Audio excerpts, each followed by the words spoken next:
All right, so welcome to Crew Academy of Real Estate Care. I wanted to take a minute today and talk to you a little bit about the offer process. So as real estate brokers, it is not uncommon for us to hopefully be making offers and negotiating deals.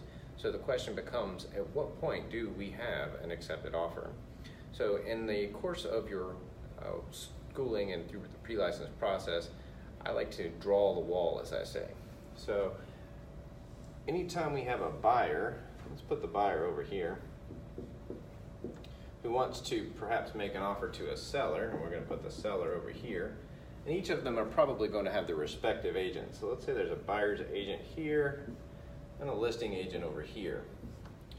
So in the process of making an offer, it's not uncommon, or the typical expectation is that the buyer will make an offer to the seller.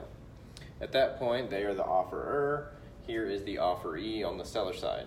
If the seller accepts the offer, meaning they didn't change anything, they didn't make any counters, then at that point in time we have a acceptance. So we have an offer, now we have acceptance. That doesn't mean we have a deal. We have to communicate the acceptance back over the wall.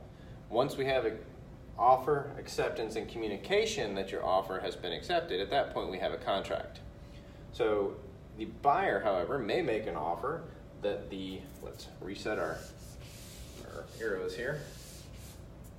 The buyer may make an offer to the seller, and the seller may actually make a change. So in that case, they may do what we call a counter offer. A counter offer is a rejection of the original offer. So now this one goes away, rejected, and the seller becomes the offerer. So in the counter offer, the seller becomes the offerer. The buyer now is the offeree.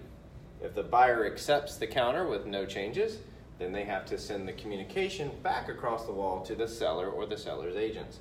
So if we have the offer, i.e. the counter in this case, acceptance, and communication, at that point in time, we have an accepted offer. Now, the question becomes, and you will see many scenarios of when did this happen? The moment the communication comes back across the wall that the respective party, i.e. the offeree, has accepted the offer, we now have a contract. So just when in doubt, draw the wall. Offer, acceptance, communication.